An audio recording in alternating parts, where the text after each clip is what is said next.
What's up with Fresh and Fit? Are they still doing it? They cooling. But are they still doing the pod? Yeah, of course you mean they're still doing it. You not watching?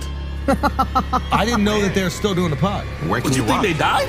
No, I don't know. Maybe. They got demonetized. You know, it was a minor setback for a major comeback. You know what I mean? Yeah. No, don't laugh like that. That was disrespectful. No, but tell us, so what's going on? Like, are they still, but they're still doing the pod? They're still doing the pod, man. That's you know, fire, they got some different monetization strategies. You know, what else are they working on? What's their different monetization strategies? what's up with y'all, man? Yo, what's their different monetization strategies? Nah, hold on, man. I don't like how y'all. I feel like y'all been. You brought him up. I ain't bring him up. Yeah, You I brought him did. up. Y'all- Don't be I- upset at us y'all for shit you giggling bring like up. y'all praying to my man's downfall. I woke up this morning and checked Twitter and saw that Myron from the Fresh and Fit podcast was trending on Twitter. I clicked up in the post and saw what was going on. Apparently, DJ Academics was at the Flagrant podcast hosted by Andrew Schulz. Andrew, as well as his team, had some choice words for the Fresh and Fit boys, none of which went over too well in front of DJ Academics. Now, it appears as though Myron and Andrew Schulz are big beefing. So let's go down their review and go over it without further ado. I don't lie, my man's from Fresh and Fit was like, yo, damn, yo, that dude still hating on us, man. Wait, what's up with Fresh and Fit? Are they still doing it? They cooling. But are they still doing the pod? Yeah, of course you mean they're still doing it. You not watching? I didn't know that they're still doing the pod. Where can What, you you think watch? they died? No, I don't know. Maybe. They got demonetized. You know, it was a minor setback for a major comeback. You know what I mean? Yeah. Peep all the laughing that's going on in the room when talking about being demonetized. Pay attention. Don't laugh like that. That was disrespectful. Yeah. So, So what's going on? Like, are they still? But they're still doing the pod. They're still doing the pod, man. That's you know, fire, they bro. got some different monetization strategies. You know, What else are they working on? What's their different monetization strategies? what's up with y'all, man? Yo, what's their different monetization strategies? Nah, hold on, man. I don't like how y'all. I feel like y'all been. You brought him up. I ain't bring him up. You brought him up. Don't be upset at us for shit you bring like up. y'all praying to my man's downfall. Praying on downfall. Praying? You asked me if we watched their podcast. I'm a 40-year-old man who's happy. Why would I watch that podcast? We're all married, bro. Y'all We're had all him up married. here. I only watch it when I'm fighting with my wife.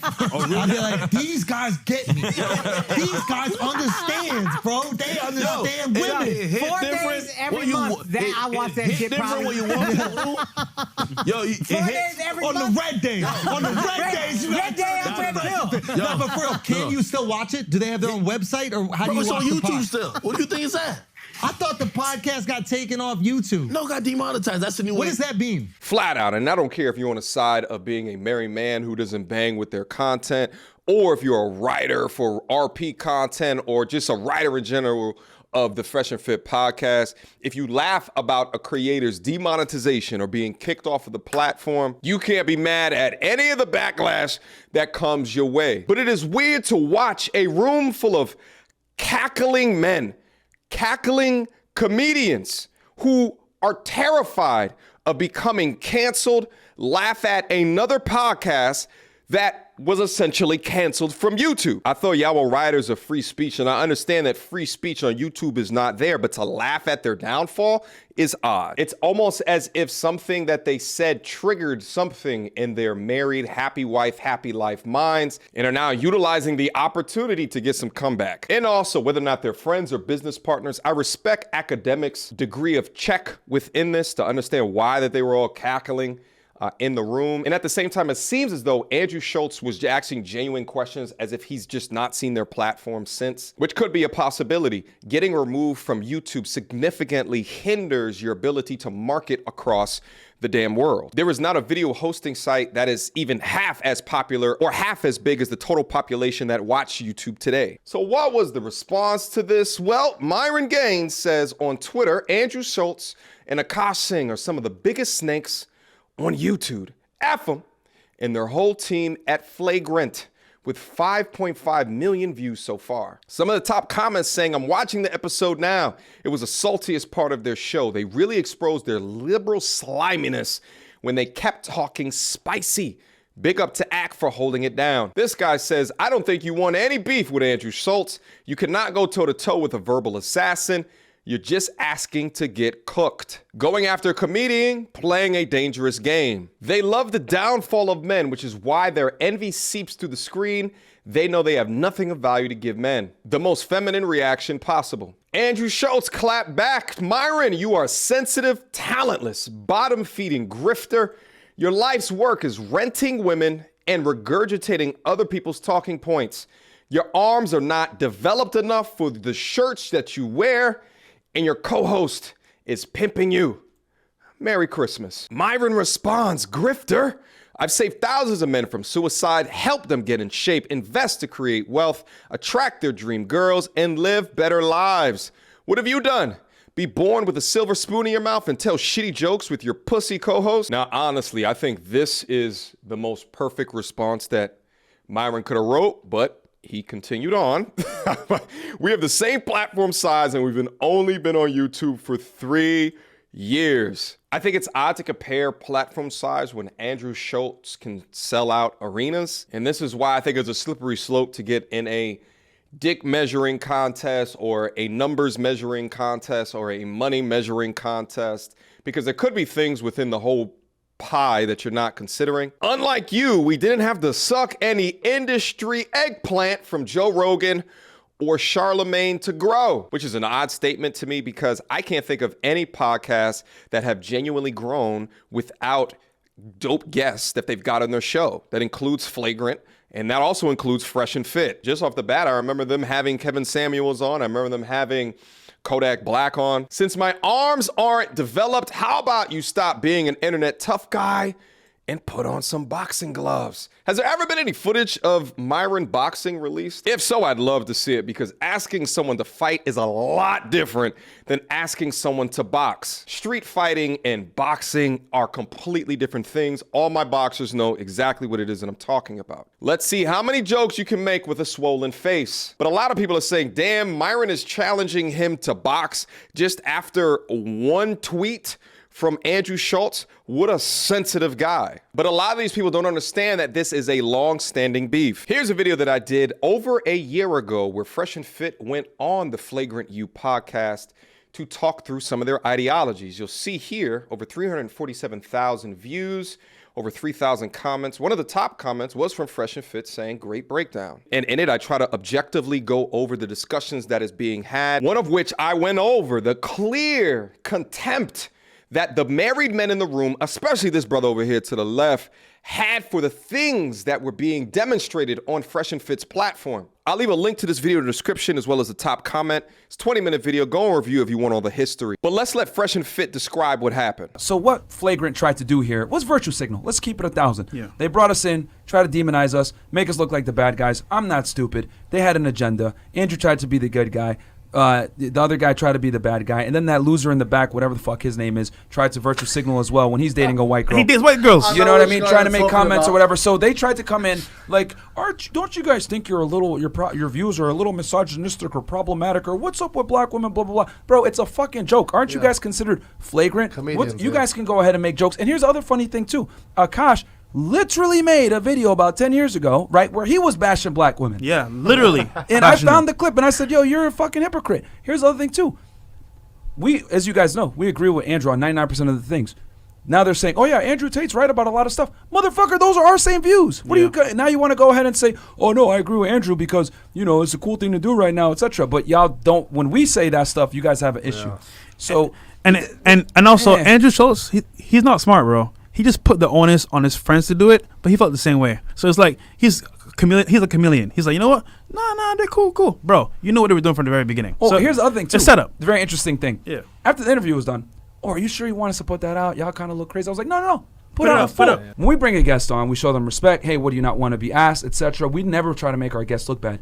Them, on the other hand, try to use us to virtue signal, which then they go ahead and agree with a lot of our points later. But that's a whole other thing.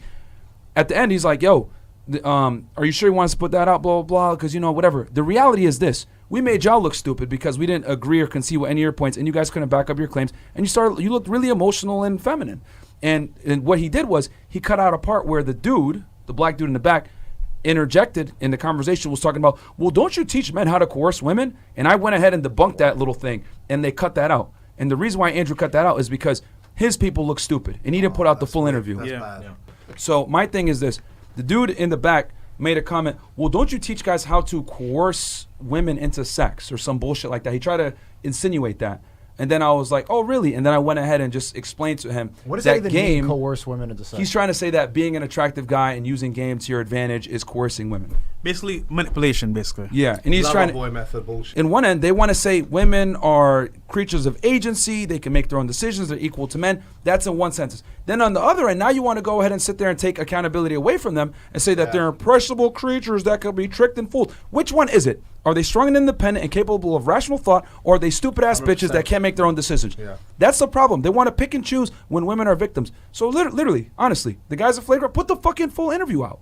Put it all out. Stop being bitches. You're going to try to sit here, oh, no, we're going to cut it and chop it. Put the whole fucking interview out, and they're not going to do that. No matter which side of the fence that you guys are on, you guys got to understand that happily married men will never connect with the content on a Fresh and Fit or even a content on my platform. It's not made for them. They have no reason to be red pill or RP aware. In fact, they are financially incentivized not to be because they have already drunken the Kool-Aid. And if they do not have CEO or manager position within their household, then the content over there, or even some of the content on my platform, is going to do them no good. So they're going to buck up at that type of information because it makes them look weak. It's not until their day of reckoning, i.e. divorce, that they have no reason to opt in to the red pill. Shout out to Destiny. I'm waiting for him to come up on stream with red hair instead of his blue hair. So essentially, there's a system of values across both platforms that are incongruent. So they're gonna go back and forth regarding that. But you guys also gotta understand this. At the end of the day, this is media. This is clicks. This is views. This is good for both platforms to be at odds ends with each other.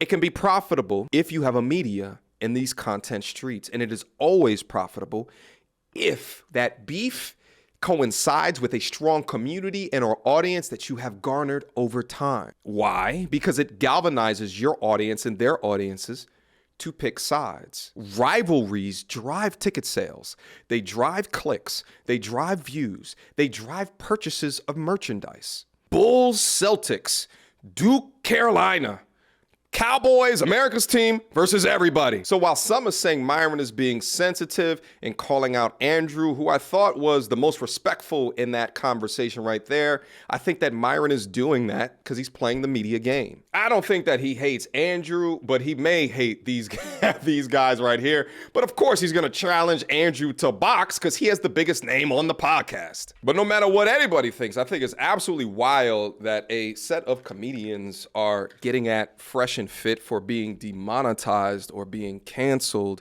when, again, that is a comedian's worst fear.